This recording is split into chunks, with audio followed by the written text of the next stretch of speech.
I wanted to share with you a little this morning about this subject, which was central to Hazrat Inayat Khan, Indian classical music, or raga.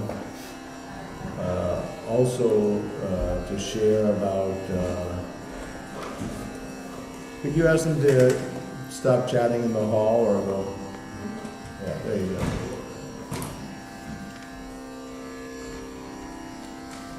And without realizing it, you've been deeply influenced by it.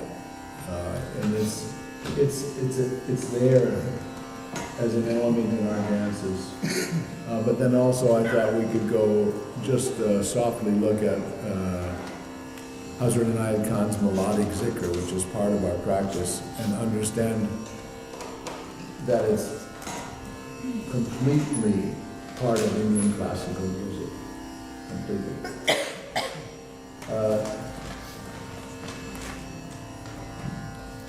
Excuse me, that the harmonium sound is distracting.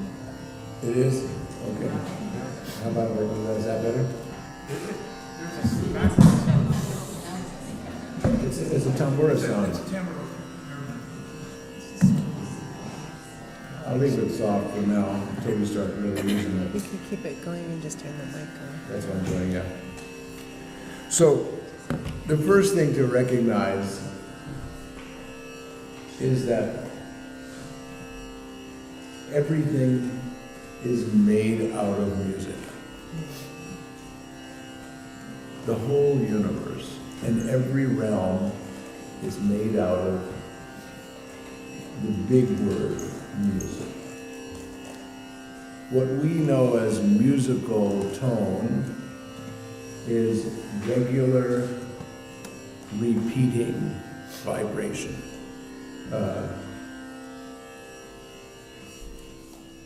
The whole universe is in motion, and all that motion is based on rhythm. And so everything is making music. It's true that based on the equipment we have of listening, we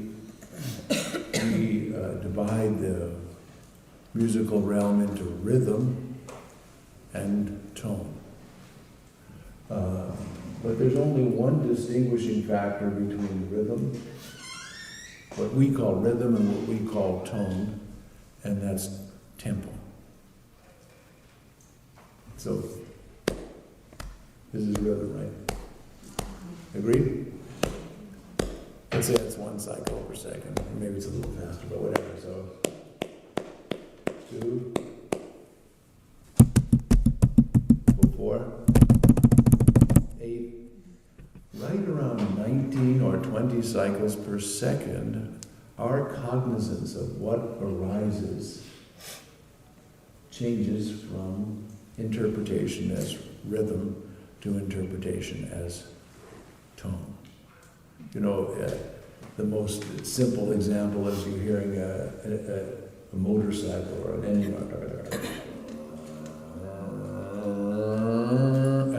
as the RPM, rounds per minute, or the cycles per second increase, the pitch goes higher. Right? All familiar with it? But it starts at you don't hear taka taka taka, you hear tone. Right? So, if we clap in rhythm, let's do that. Okay, so just go into your feelings and see what that attunement does.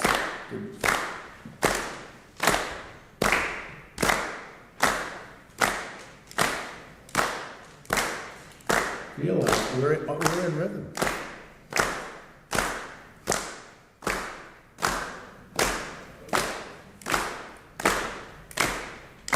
Nice. Okay. The only this now, if I go,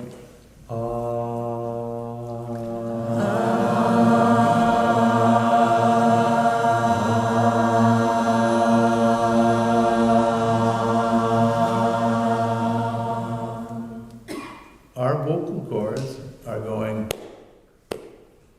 at a faster tempo. every single one of them.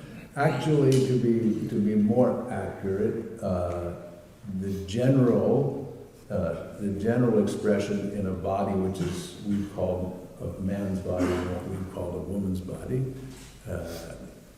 not talking about gender preference, just about the physical form, is it's typical that there's approximately an octave apart in what's the center of a man's voice and a woman's voice. So if we were both to sing, we're not in unison. You sing your note?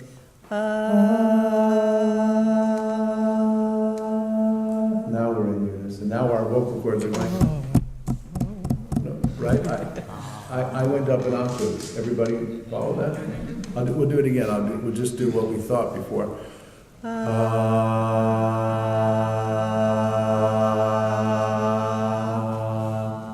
Okay? And now, I'll not sing actual unison.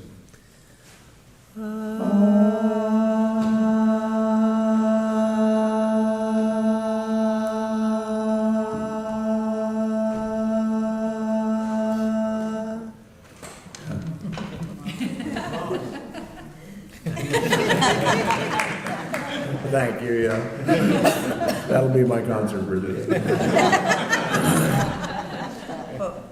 But what happens is that the quality of sound you hear from each voice is quite different. We haven't gotten there yet, Because have Sheldon's we? singing in high falsetto is the high part of his voice, so it doesn't, there's a place where it doesn't feel the same either, but you know Well, it's the same. why? Because there's not just a simple tone, because every expression is unique.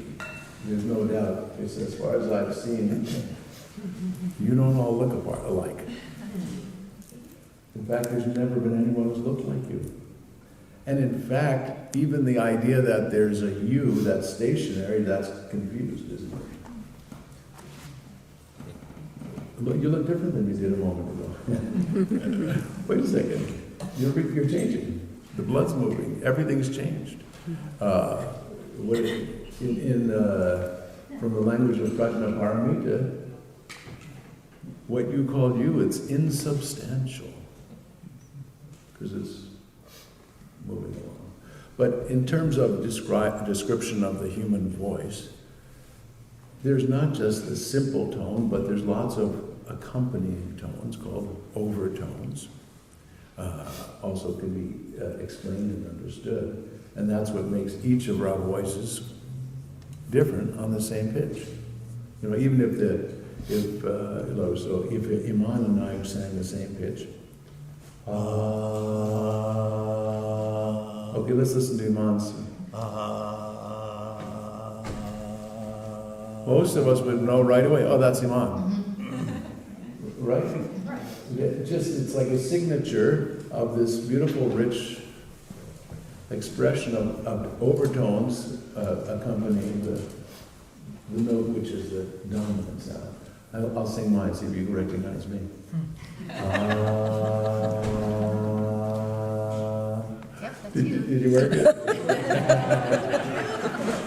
I knew your intuition was clicking. She's had her coffee. What's extraordinary is that everything which is moving moves in a complex way, but in an organized, complex way. And will you hand me my instrument? Yes, my instrument. Yes, please. Thanks, Yusuf.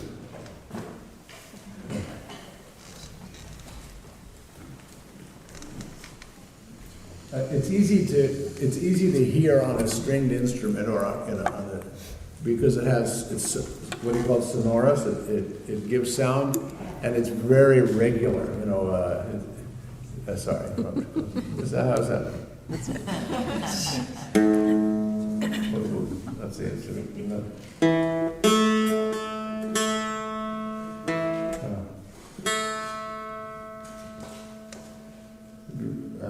I'd be better with a guitar because these are double strings, so I'm cheating here. But And they're not in tune either, but here's the sound of one string, but what's happening simultaneously to this fundamental sound, is there's another sound going on, it's this. Where are we?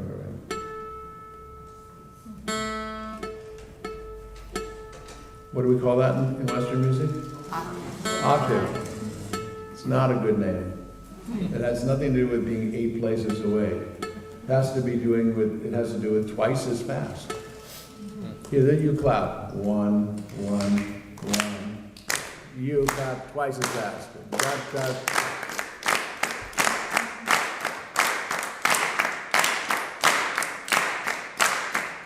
Perfect.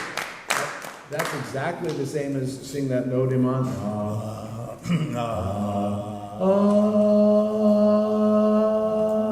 My vocal cord's going twice as fast as his. All the notes of the musical scale, they already exist in everything which is vibrating. They're not invented, they're the natural occurrence of vibrations. Your body is making a symphony. Your mind is making a symphony. Your feelings are symphonic. Quite a good piece too, very complex. And so on, and the earth, and the galaxies, and the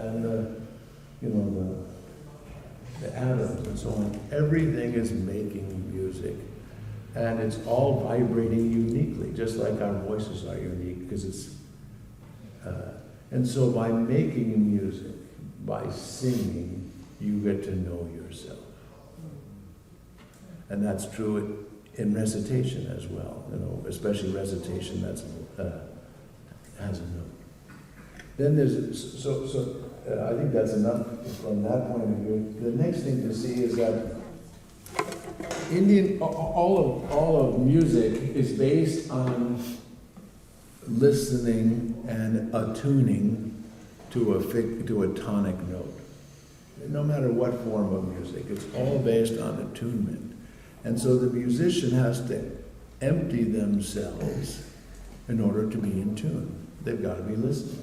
Because whenever they're playing with, in tune with something. You follow me? So right away, the task of the musician is perfectly lined up with deconstructing the notion of a self. Isn't it?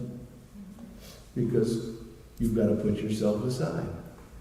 If you only put yourself halfway and you're thinking about something else, and all of a sudden the rhythm goes off or the tones go off because you're not there.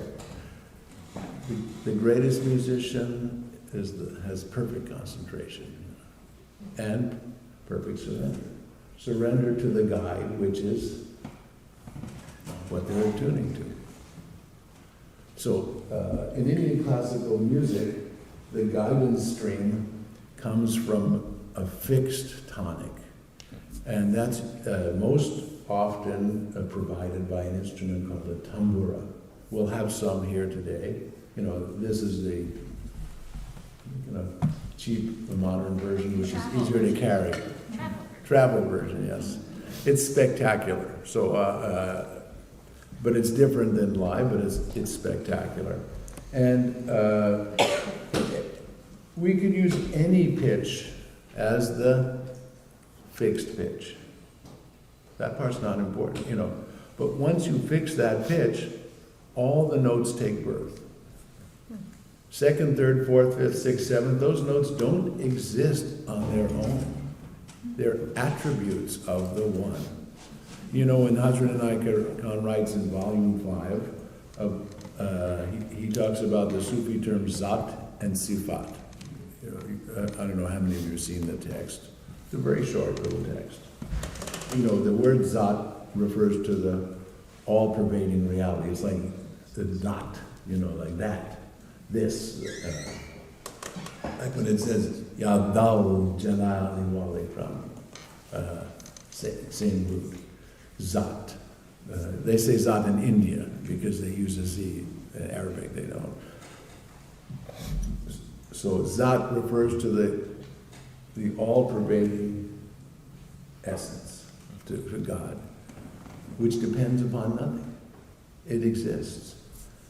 The sifat, what we call the qualities of God, they don't have any existence of their own. They don't exist on their own. They only exist as an attribute of the Zat. And so music is the same way. The second note, the third note, the fourth note of the scale, it only exists relative as as an attribute of the one. So right away, when you fix a pitch, so we're using C.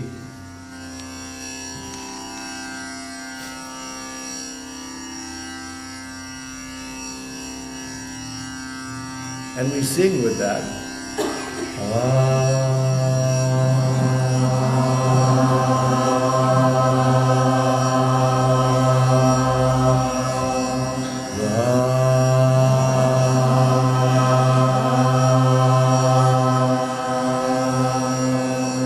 In a certain manner, we're tuning ourselves to the whole universe through the one note, because the whole universe is in that one note. And this is the basic practice for Indian classical music. All vocalists, all instrumentalists, tabla players, everybody starts with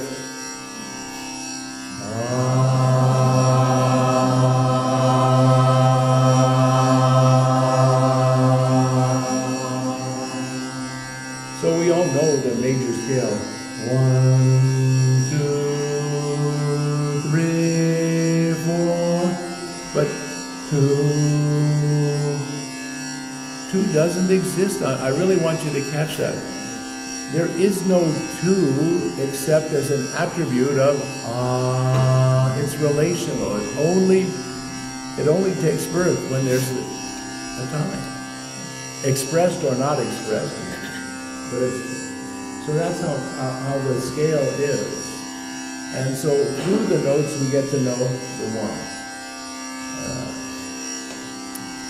Okay? Now, so I'm going to skip ahead because, we have a short time, kind of homeopathic version. Inayat Khan, Hazrat Inayat Khan, as you know, wrote us a melodic zikr form. In India, in Indian classical music, a science developed, a science of devotion called raga, where the rishis sang melodies and forms and rhythms and started to understand them in terms of their effect on the human psyche and the human heart, and recognize that some combinations of notes invoke the early morning sun, the late morning, early afternoon, and so a whole raga system developed of ragas for times of the day, for seasons, for elements, and so on. So he, as an Indian classical musician, if he wrote a morning raga zikr, and then he was coming by your house and you were singing it in the afternoon, from a certain point of view, he'd feel uncomfortable. Recognize that I think the advice to me from my teacher was, you're a student, you can only practice when you can, so when you're practicing, feel free to practice whatever you need to practice. But when I'm performing, like today, I'll try to sing ragas appropriate to the time and place. Yeah. So there's only one raga in the whole raga system there's 50, 60, 70 main ragas. So it's an enormous, physician's desk reference. It's enormous. It takes a long time to learn all the subtle shapes of each of the ragas. But there's only one which you're allowed to sing, the morning, noon, night. any time of day and night, any season, any place. And it's called Rag Bhairavi.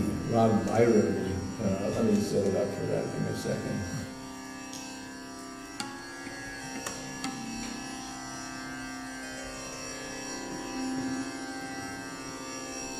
Rag Bhairavi is very, very beautiful. Has a characteristic, first of the main notes being all the flat notes of the scale. So if this means something to you, fine. If you don't, just let it wash into you. Yes? What? Oh, spell it? Okay, so again, when I'm spelling it, I'm transliterating it. So it's my best guess. Bhairavi.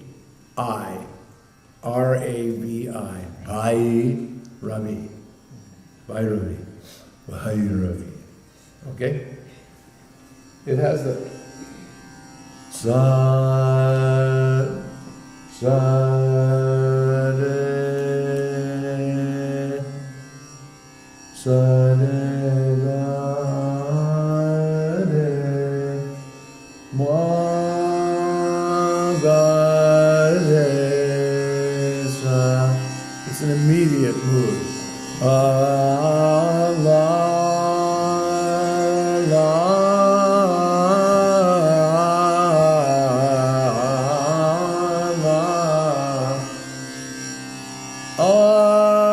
Flat 6, flat 7, flat 6, 5, 4, flat 3, flat 2, 1. We use sa re ga ma pa da ni sa, probably which is that's probably the original version of do re mi fa sol la ti do. I can't say for sure, but It came first. it certainly came first. But I would imagine it just made its way and became that. No, do re mi actually has a historical origin. Does it? First syllables of the lines of a well-known piece of writing. Oh, I It's a see. mnemonic device. Okay, good enough. Middle-aged monks created it. Now, Bhairavi has another extraordinary feature. It allows you to use all the pitches in a very beautiful way. Sa re ga re ma ga re re. So I used all the pitches in between there. Ma ba ga ma re ga sa re re sa. So it's an endless raga. So he wrote the melodic zikr in Rag Bhairavi. He wrote it originally like this. Sa re ga ma. A natural second on the ascendant and flat second on the descendant. La la la la. Try it. La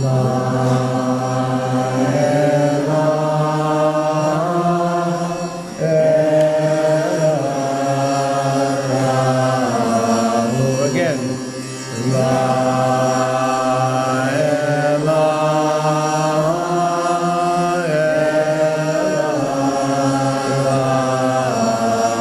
now there's a high melody. La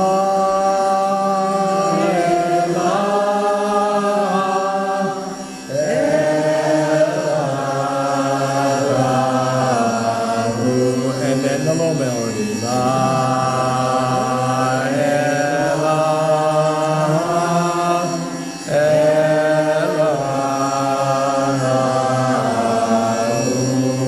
Excellent. So first point would be that if you wanted to sing the Anayat's melodic zikr more authentically, have a drone going, because it was written with a drone. Because the drone makes you, the drone is the guru, and it helps you have a guru to attune to. So the next, yes? Is it the pitch that then lets all the rest of the notes follow from it? That's correct. Whatever pitch. We're in C. Here, let's do it in D. La, la, la, la.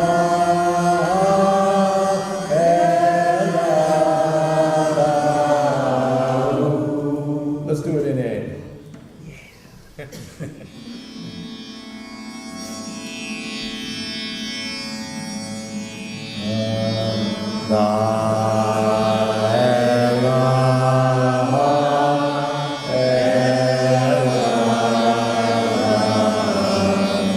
Excellent. So, what happened that with us Westerners not understanding that, and didn't understand that it was in relation to a drone, they turned it into this. Hold on. Same melody. La ilaha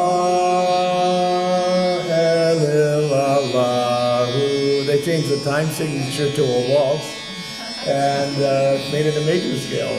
It's very pretty. Let's do it. La ilaha illallah.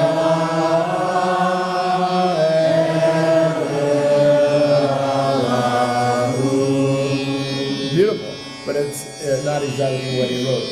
Okay, so next thing I want to show you, you've all heard the tabla, right? Listen. Oh, you can't hear it.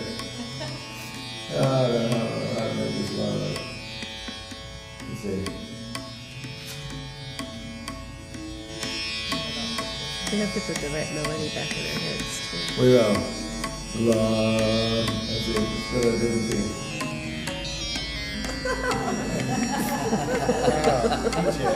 Now sing that. Yeah, let's see.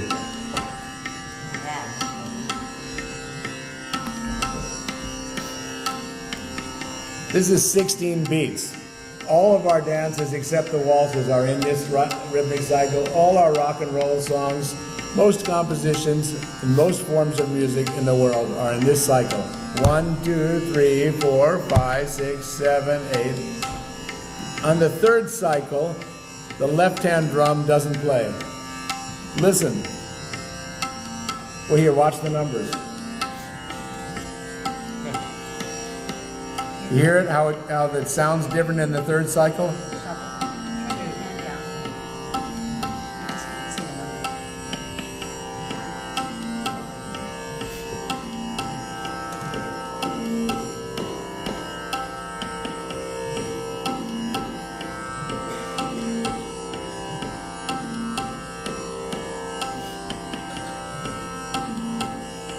See the numbers?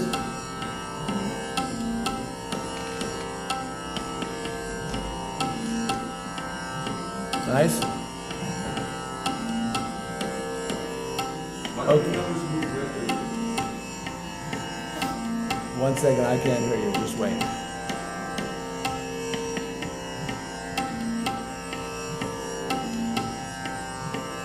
Nine, 10, 11, 12, 13, 14, 15, 16, 1, 2, 3, 5.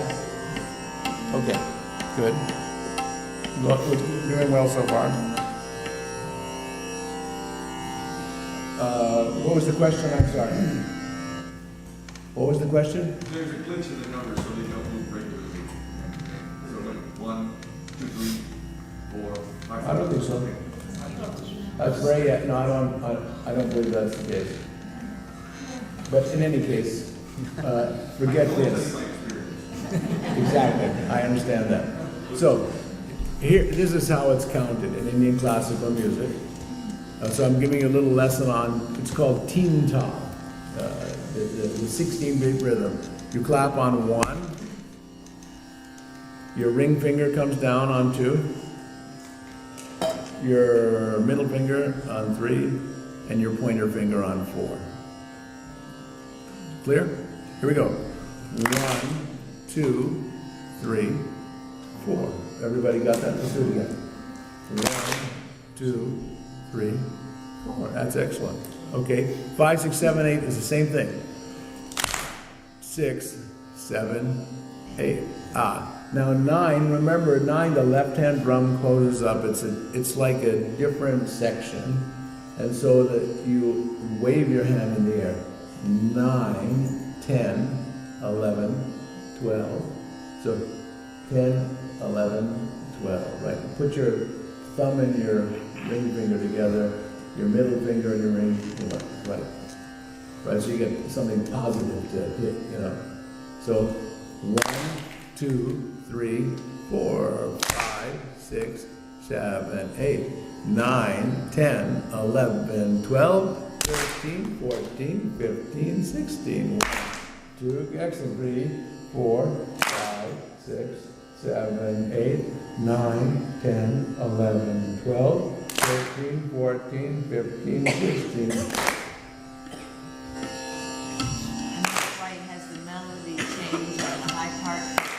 Whoa, jumping ahead.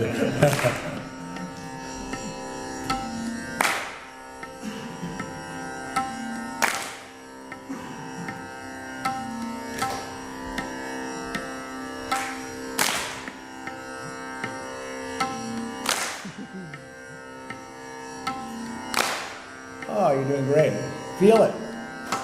It's so basic, it's so inside of you already, this rhythmic cycle. You intuitively know where it all is. We're in the second cycle of 4. Now comes 9. 13, 14, 15.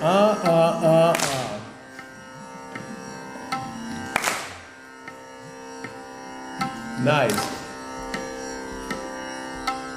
I'm going to go a little faster so you hear it a different way. Hold on.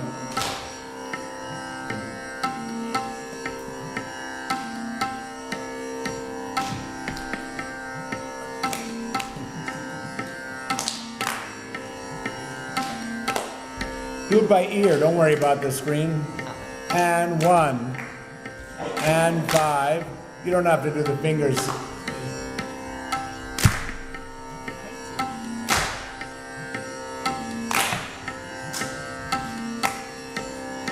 A little faster.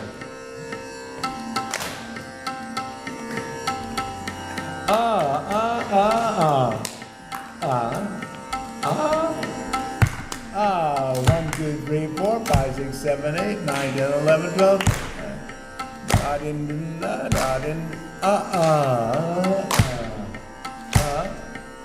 You feel it? Swing with it. Start to interpret how the first 4, how does that feel? How does the second 4 beats feel? How do the third 4 beats feel? They have different qualities. Beautiful. Excellent.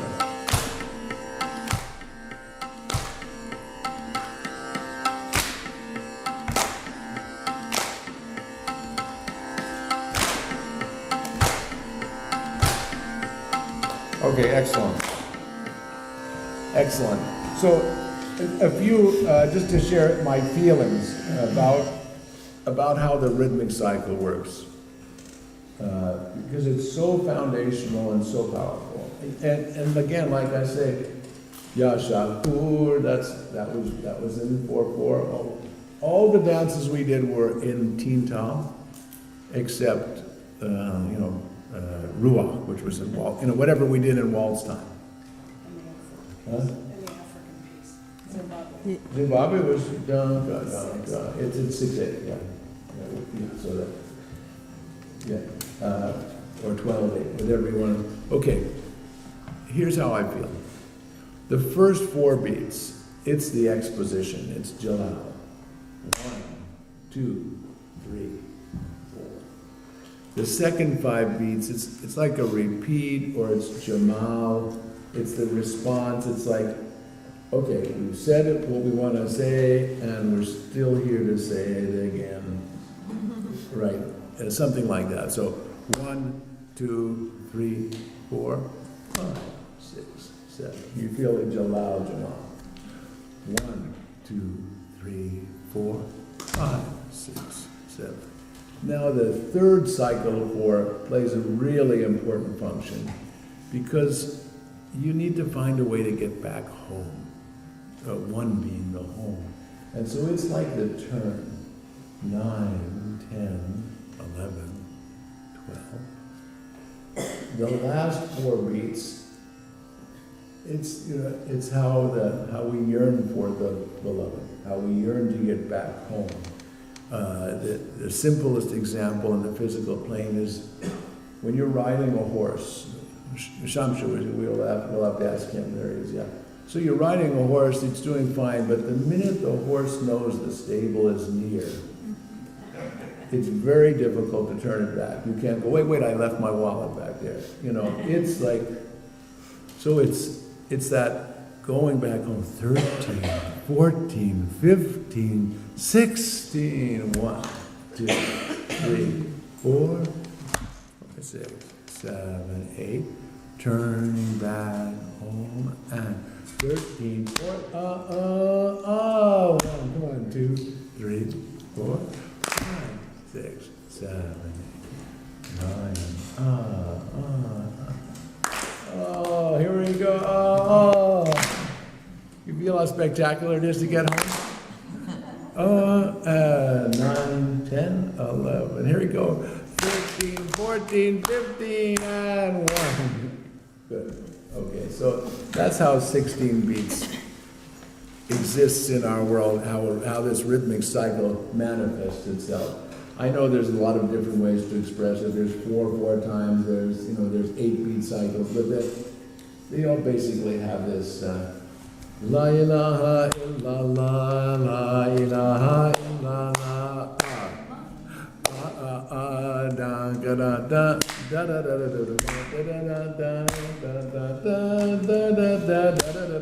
da. 5, 9, and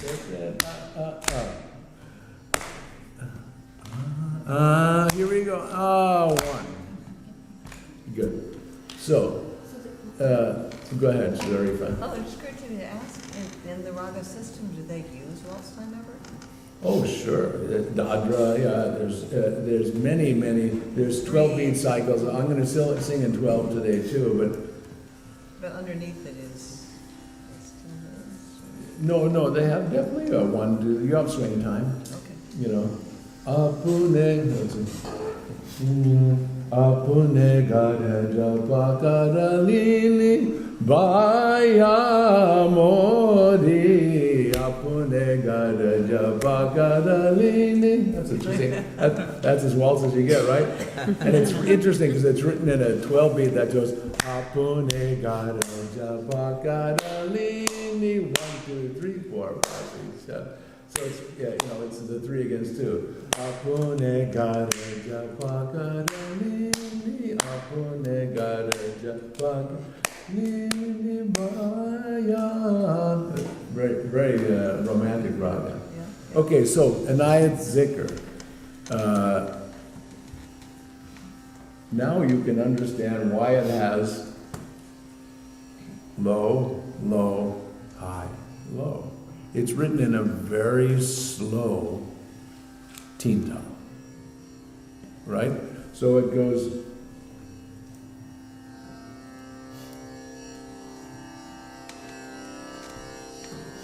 La ilaha illallah.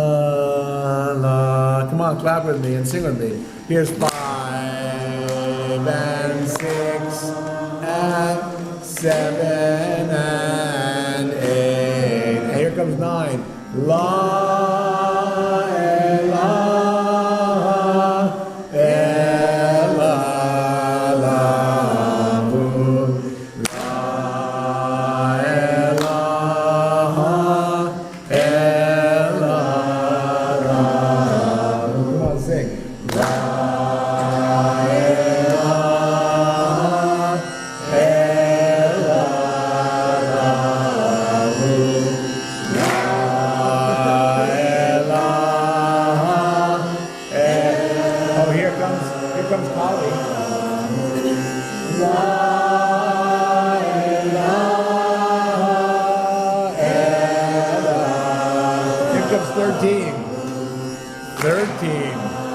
and 14.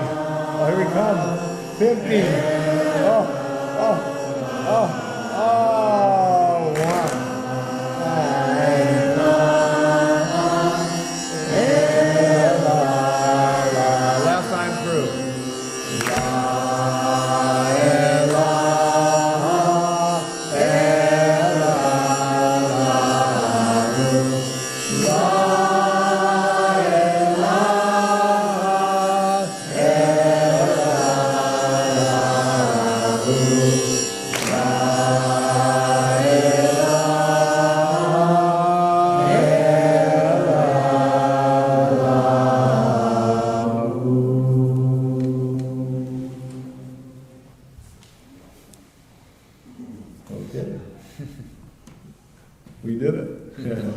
an hour. The history of humanity, you know.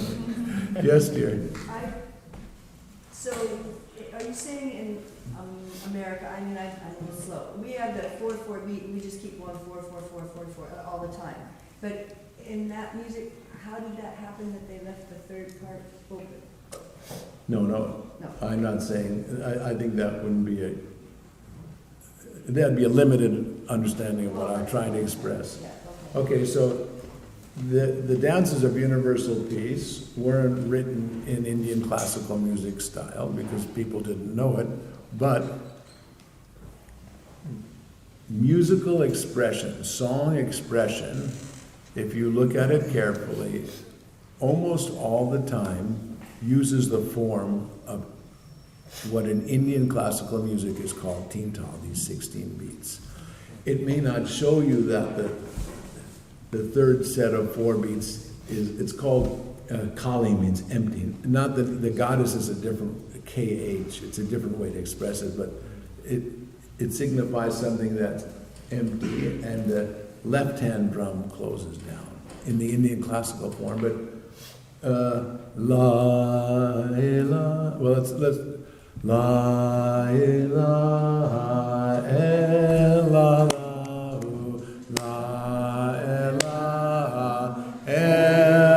la, or we sing it la, you know, all the, what else did we do? You know, Allah, Allah, Allah, Allah, Allah, Allah, Allah. 1, 2, 3, 4, 5, 6, 7, 8, 9, 10, 11, 12, 13, 14, 15, 16. So, let's undo the rock and roll songs, you know, they're all in 16 beats. But wasn't the question, why do they have the third one different? Well, and The question is, okay, if we want to, what I tried to explain to you is, if you take your feelings and understand what significance each beat has in a measure, they all have different significances. So I was trying to explain, according to my feelings, how I feel about the first 4 beats of a cycle, the second 4 beats, the third 4 beats, and the fourth 4 beats. And especially the fourth 4 beats, it's so clear of that idea of going home. So I'm not trying to say this is how it is. It's there for you to feel. Music is there. It's a universal language. We can sit down pretty much with any musician in any land, and we have a common language. How many times I've played with musicians where we couldn't speak the same language, and we just smiled and played and had a great old time. I mean, more than a great old time, like a wow time.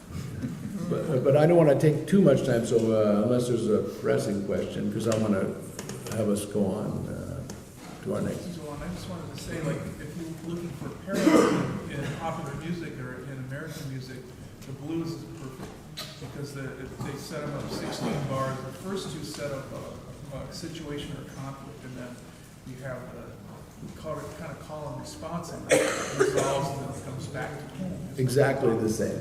Thank you. So,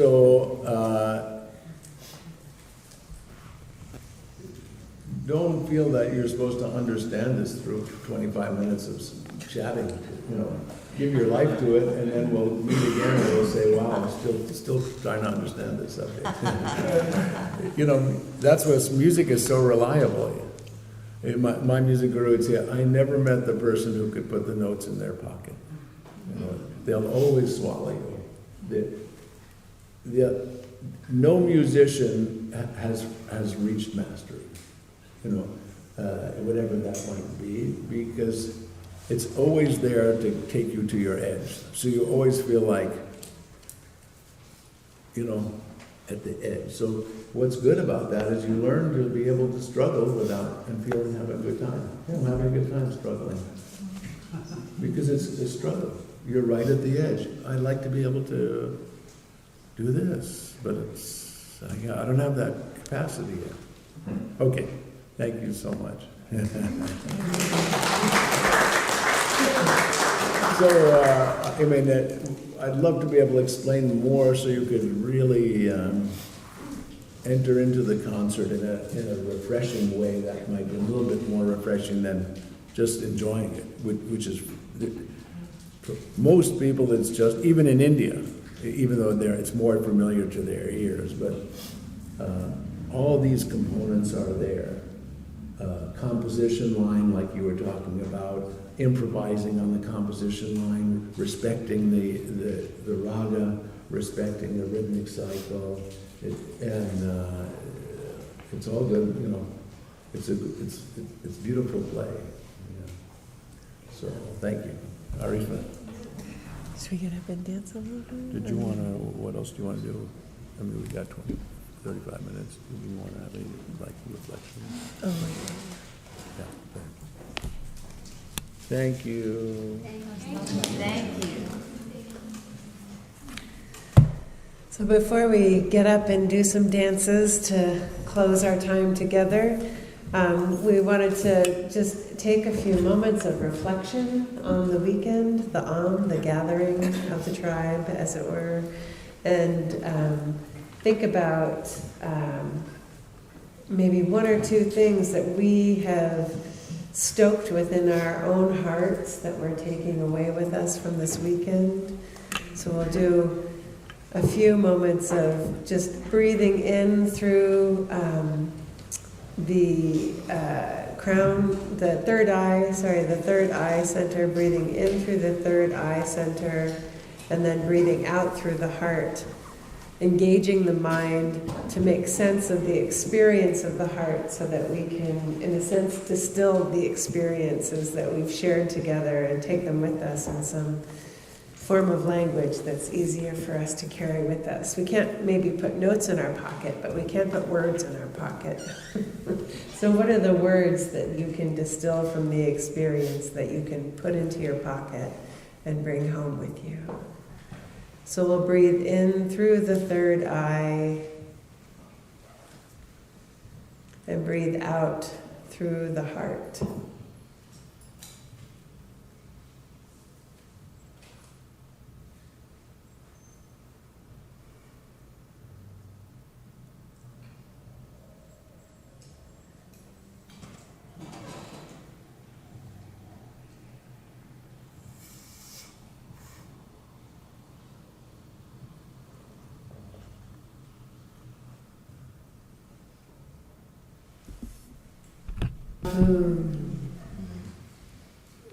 Just beautiful synthesis, no separation, you know, Sufi Dharma, Karma Kagyu Dharma, and all of this together.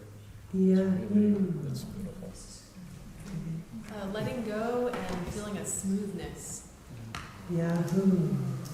I like seeing the succession of generations that's happening here in the community. Yeah.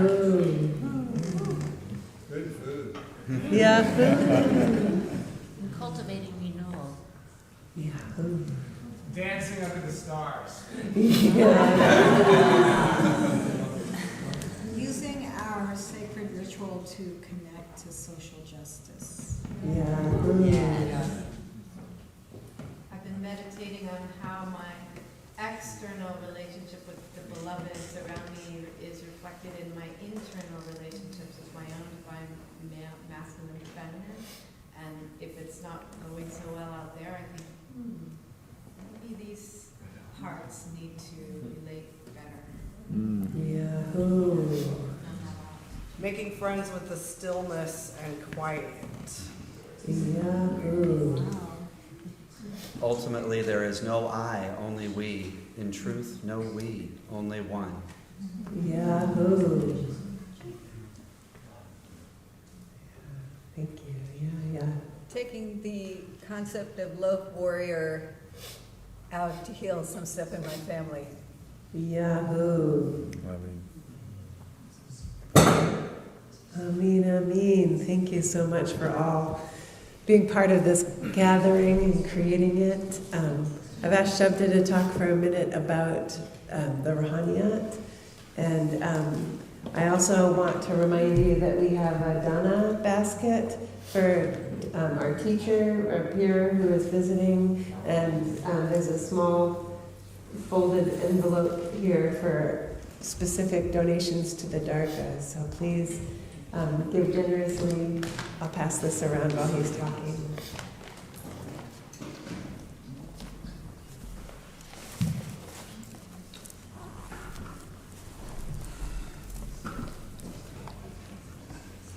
First of all, thank you for inviting me here. Actually, whenever there's a Jamiat, I come, so thank you for accepting me.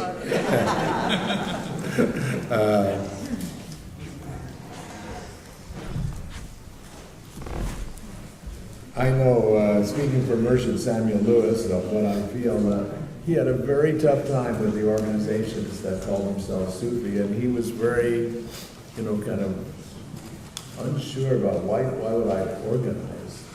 And then he did organize, especially at the request of Pir Vilayat when he arrived. You with me? Yes. Yeah, and it was interesting how we got our name, because he had been told by one of the peers in Pakistan, if you ever organize, you can use this name. And it was Islamia Ruhaniat Society. And if you get a name to use from a master, it carries baraka. And so when they had the first little board meeting to think, well, what should we call ourselves? He said, well, let's use this name.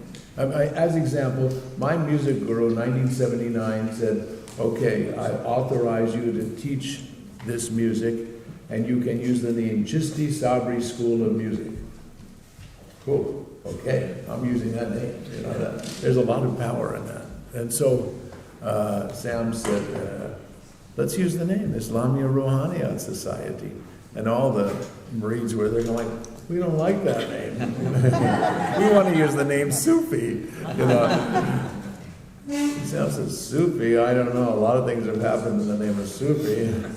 Islamia Ruhaniat Society, Sufi. So I said, okay. Sufi Islamia Ruhaniat Society. So that's how we first organized. It's better than the IRS. The It's not a lot better because it was SIRS, In any case, one of the first things I did when I was given the post was changed our name after what I told you, how names are powerful. But I personally felt that it wasn't our job to teach the world what Islam meant. In Quran it says everyone is Muslim up to age 7. So that doesn't have to do with the religious form. It has to do with surrender. Yeah. But in any case, I felt it wasn't our job, and we were quite misunderstood by our name. So that's how we became Sufi Ruhaniat International. And so, as you can also imagine, that we've grown from Murshid Sam's 157 or 158 disciples in San Francisco, extraordinarily far-reaching worldwide. And our organization is there really to do our best to support the message in every way. Some of the things I'm proudest of is the Ruhaniat Sufi Youth Council, of which you have a very powerful part here in Portland. So, as example, when you donate money, a good part of that goes into a youth scholarship fund, which we hand over to the Ruhaniat Youth Council, who has their own council, sub-council, own committee to distribute that funds. We don't tell them how to distribute it, and so on. And so we're spending every dollar that you give us as quickly as we can for the message. And we have a very small budget. I'd like to triple the budget that we have. We need more administration help. Basira's stretched, I'm stretched, and on and on. We did away with dues a long time ago. There's no initiation fee, and I had that. Mercy Sam at some certain point said everybody is supposed to pay dues, and we felt we want everything which we receive to come as a way of your generosity, with, like, when you take the money and you go, puts a blessing, here, do something nice with that, you know, I support that. And so, we have all these projects. You've all given generously to projects, but the general fund is forever, you know, and not forever, you know what I mean, long term. And we'd love for you to become dedicated general fund funders. And I do know that many of us, including myself, thought at the time, oh, 101, that's such a good number.